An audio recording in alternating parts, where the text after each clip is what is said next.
Hello and thanks for logging on to channel6newsonline.com. I'm Ryan T.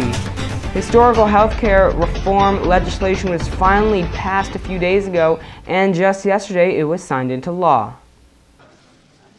Today, after almost a century of trying,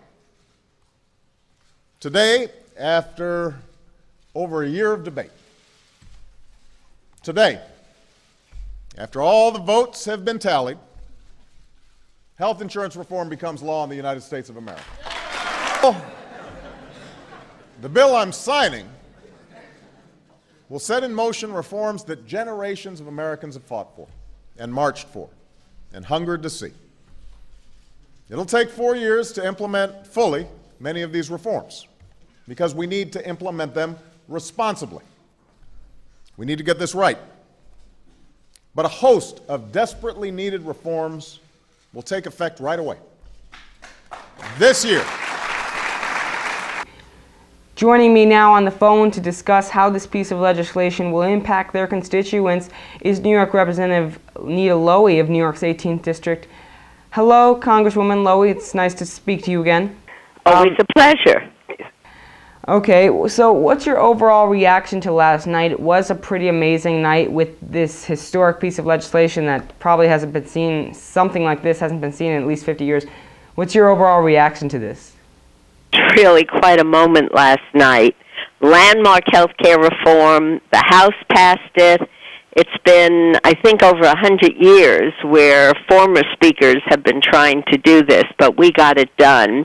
And I want to make it clear, in my judgment, this is the beginning because there are so many issues that have come up, and we're going to continue to work to make it serve the people of the district and the country. So is there anything in the congressional version of the bill that you would like to see taken out when the bill is merged with the Senate version later this month?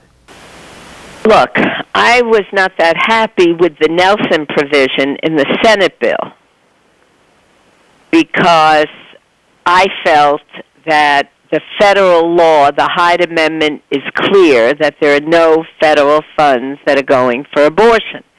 So I didn't think you needed the extra provisions that the Senate put in, but it's much better than what the House had in our bill.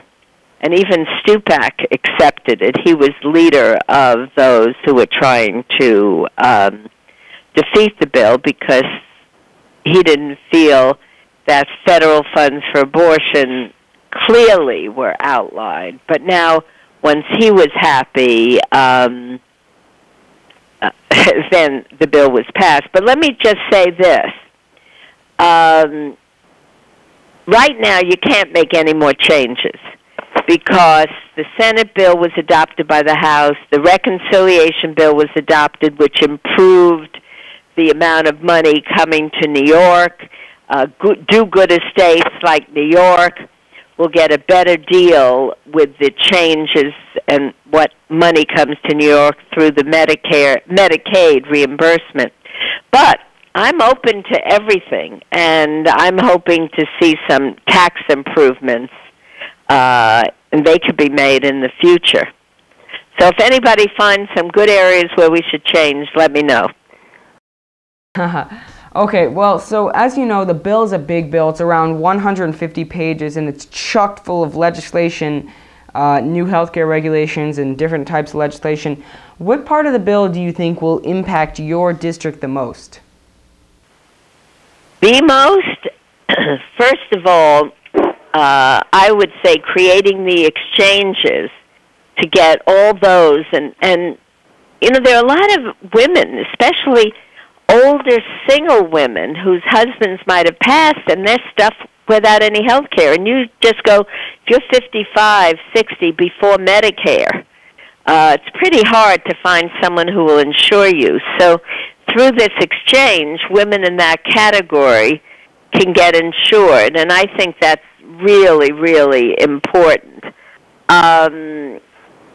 So we figure that it can extend coverage to 33,000, about 33,500 uninsured residents. Now, if you have a child who has a pre-existing condition, there is a guarantee here that whether it's a child or an adult, It's estimated there are about 92 residents with pre-existing conditions that can obtain coverage. I think people will love the fact that young adults up to the age of 26 can be covered on their parents' insurance plan. And we have 12 community health centers. It provides millions of dollars in new funding for community health centers. And it reduces the number of people who are going to go to the emergency room because now they'll have insurance.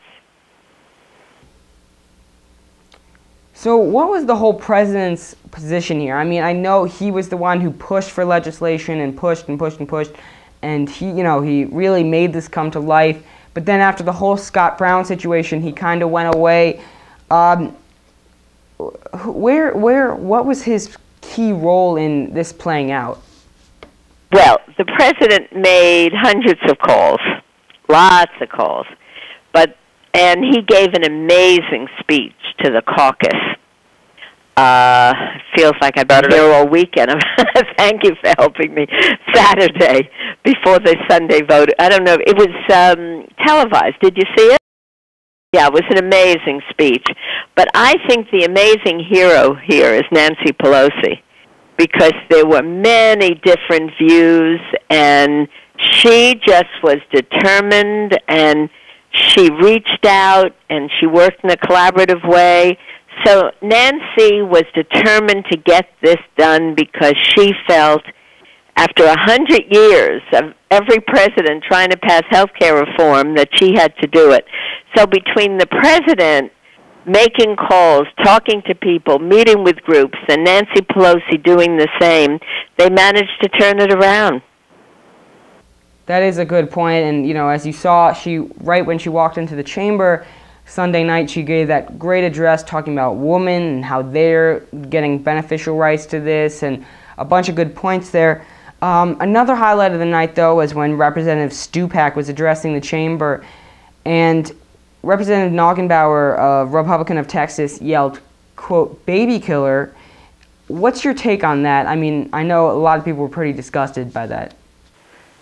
Oh, I can't even respond to that. I think that's inappropriate, ugly, as were some of the ugly comments that were made by the people who were surrounding the Capitol. All right, thanks, Congresswoman Lowey. It's great speaking to you again, and I hope to speak to you sometime sooner. That's it for today's news brief. As you know, this was an exclusive interview with Nita Lowey. Remember, for your latest headlines, head on over to channel6newsonline.com, or for up-to-the-minute updates, become a fan on Twitter. Just go to twitter.com/channel6news, or become a fan on Facebook. Just go to facebook.com/channel6news. Until next time, I'm Ryan T. Have a good night and a safe one, too.